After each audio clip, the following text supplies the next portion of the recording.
हमार राज बनी तो हमन सबले आगू रहते, हर हाथ ला बूता मिली, काम मिली, और हर खेत ला पानी मिली, और नारी और पुरुष और नोनी और बाबू सब ला सम्मान मिली। आश्रम में जो आदिवासी बालिकाओं के साथ जो रमन सरकार के शिक्षा कर्मियों ने, वहाँ के कर्मचारियों ने 2 साल तक जो दुष्कर्म किया और उसके परिणाम स्वरूप हम वहाँ की 6 वर्ष से 13 वर्ष की बालिकाएं जो पीड़ित हुई और उसमें से एक गर्भवती भी हो गई थी, तो उसके विरोध स्वरूप उनको पीड़ितों को न्याय दिलाने के लिए यहाँ NSY के हमारे साथी राहुल गांधी जी के निर्देश पर पूरे देश भर से राष्ट्रीय पदाधिकारी लोग, हर प्रदेश के अध्यक्ष लोग यहाँ पे शामिल हुए हैं। उनका नेतृत्व माननीय अमित जोगी जी कर रहे हैं, जो छत्तीसगढ़ के युवा हृदय के सम्राट हैं। और ऐसे हमारे पद यात्रियों को शत नमन करने के लिए, प्रणाम करने के लिए यहाँ पे हम लोग सभा का आयोजन किए हैं। हम लोग झाड़ू लगाकर उनके मार्ग को प्रशस्त किए हैं, उनके फूल बरसाकर, क्योंकि इतना बड़ा पुण्य और महान कार्य करने के लिए लोग निकले हैं। हम लोग पूरा उनका समर्थन करते हैं, उनका मनोबल बढ़ाने के लिए, उनका उत्साहवर्धन करने के लिए, ताकि यहाँ पे जो इस प्रकार की घटना की पुनरावृत्ति ना हो सके और पीड़ितों को न्याय मिल सके, और जो दोषी हैं निचले से ऊपर स्तर तक के, रमन सरकार तक के, प्रदेश के मुखिया तक के, वो ऐसे मुखिया हैं जो इतने बड़े संवेदनशील मामले में भी अभी तक वहाँ पहुँचे नहीं हैं। बड़ी छोटी छोटी घटनाएं हो जाती हैं, वहाँ चले जाते हैं, बहुत सारी शादियां अटेंड करें, बारात अटेंड करें, हम लोग समाचार पत्रों के माध्यम से अवगत हो रहे हैं, लेकिन इतने बड़े संवेदनशील मामले में। और भारतीय जनता पार्टी अपने आप को संस्कारिक और एक संस्कृति की दुहाई देने वाली पार्टी बोलती है, और आज यहाँ नारी का जो सम्मान है, नारी का जो आंचल है, वो खून से लथपथ है, भावनाओं और से आहत है। ऐसे में वहाँ के जो भारतीय जनता पार्टी के जो लोग हैं, उनके जो मुखिया हैं, अभी तक वहाँ पहुँच नहीं पाए हैं, जो एकदम से दुर्भाग्य की बात है। और मैं समझता हूँ कि रमन सरकार को, रमन सिंह जी को नैतिकता के आधार पर इस्तीफा दे देना चाहिए। अगर इस्तीफा नहीं दे देते तो हम लोग युवा कांग्रेस NSY के लोग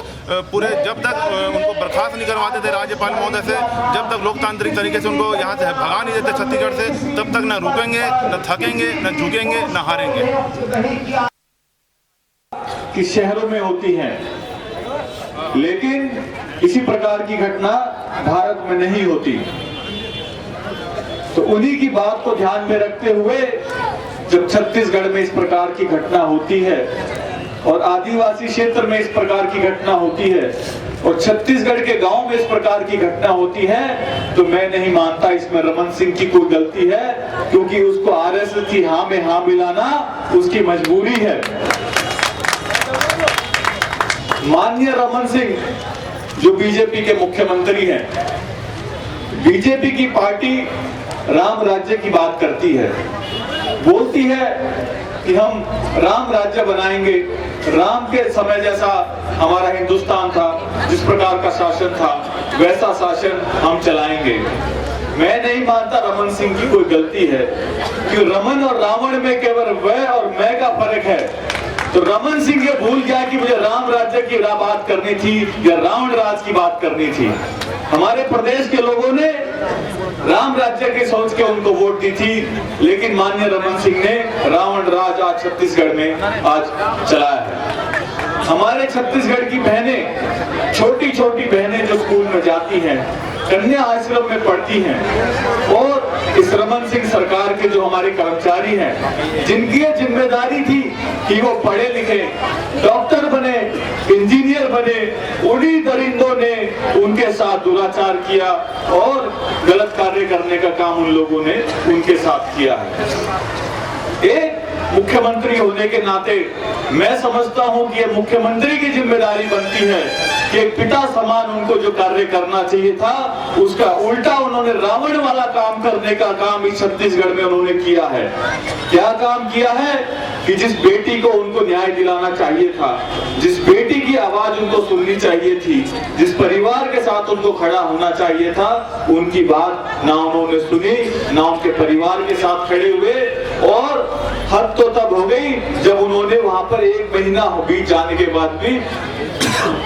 वहां पर जाने का कष्ट भी उठाने का उन्होंने नौबत नहीं समझी। इससे बड़ी शर्म की बात किसी प्रदेश के मुख्यमंत्री के साथ क्या हो सकती है। पहले हमने भी ये सोचा कि ये एक हॉस्टल की घटना हो गई, एक 2-3 बच्चियों के साथ हो गई, लेकिन जब हमारे प्रदेश के पदाधिकारी और हमारे कुछ साथी हॉस्टलों में गए और विभिन्न हॉस्टलों में गए और अलग अलग बच्चों से जब उन्होंने बात करी, तो तब हमारी आंखें खुली की खुली रह गई कि 1-2 नहीं, छत्तीसगढ़ में तो 36 ऐसे हॉस्टल हैं जहां पे इस प्रकार की घटना हो रही है। हमारी खुद शर्म के मारे आंखें झुक गई और हम सब ने भी सोचा कि जितना मर्जी रमन सिंह ये कोशिश कर ले, ये बात बाहर नहीं आनी चाहिए, इस देश को पता नहीं चलनी चाहिए, इस देश की बेटी को न्याय नहीं मिलना चाहिए, छत्तीसगढ़ की बेटी की आवाज छत्तीसगढ़ में ही दबा दी जाए। तो हमने फैसला किया कि ऐसा नहीं होने देंगे और छत्तीसगढ़ की बेटी को छत्तीसगढ़ में न्याय मिलना चाहिए। इसी के लिए हमने आज ये पदयात्रा चालू करी है कि आपको इस पदयात्रा में शामिल होके उन सब बेटियों को न्याय दिलाना है और भविष्य में इस प्रकार की घटना ना हो। भविष्य में अगर कोई दरिंदा इस प्रकार की घटना करे तो उसको सजा होनी चाहिए, यही हमारा संकल्प है। बाकी तो तमाम बातें हमारे नेताओं ने कही कि हमारी क्या क्या मांगे हैं।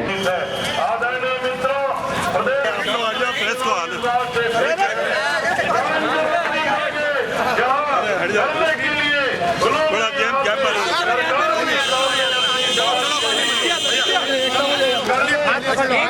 जिनकी आप प्रतीक्षा कर रहे हैं,